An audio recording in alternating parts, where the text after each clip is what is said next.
My circular frame is all set up and ready to go. I have the threads held in order by these two sticks that hold the first cross. The beginning and end thread are here at the back of the frame. Work happens here at the front.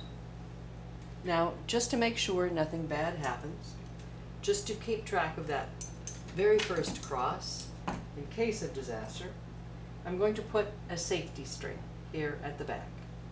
I put a cord in the very first space here at the back of the work. Alrighty. Now, coming back to the front, this is where I'm going to work. I begin with an initial row. The initial row means I take the threads in pairs. They twist around each other, starting with the first two, one of which has got a bead on it. One up, one down. I work my way across the row. And at the end of the row, I'm expecting there's a bead at the thread on this other end here.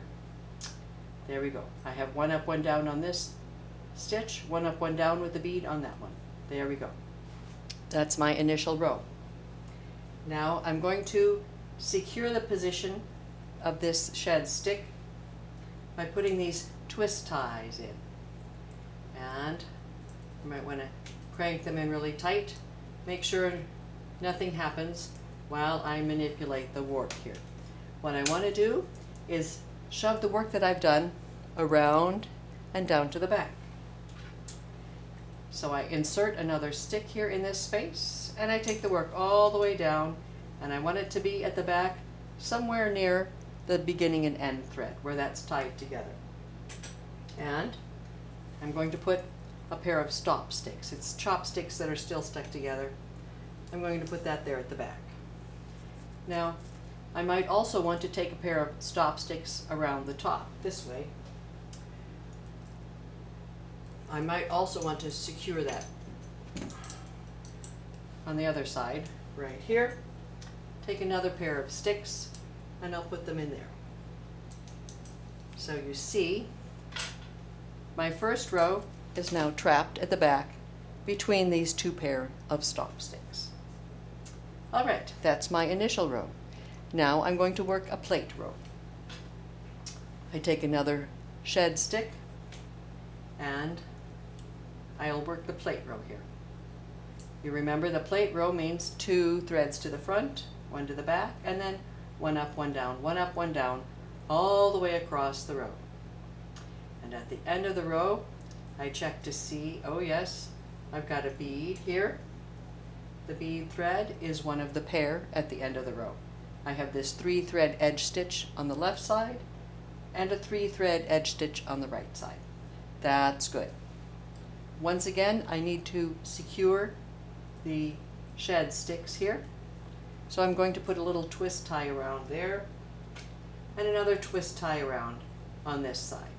And twist it good and tight so that things don't fall out while I manipulate again.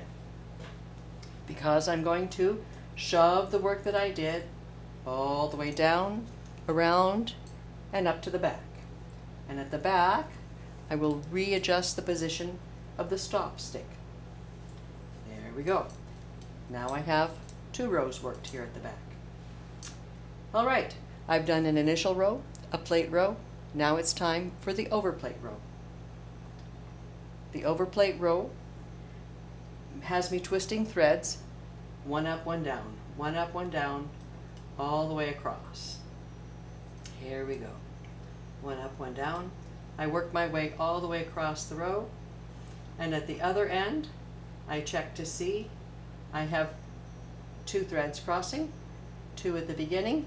I have the bead thread in each of these outside stitches. That's very good. All right, now I secure the position of my sticks here. The shed sticks need to stay in place and not wander around while I shove the work down, around, and to the back. There we go. Now I want to work a few more rows here at the front before I start moving the work up and around to the back. I want to keep a few sticks in the shed here. I check at the back to make sure that the work is right. Should I see an error, I can use these to bring them down and around to rip out rows quickly, all at once. You don't have to wait for this. I'm going to pause the video a little bit. We'll jump back in quickly later.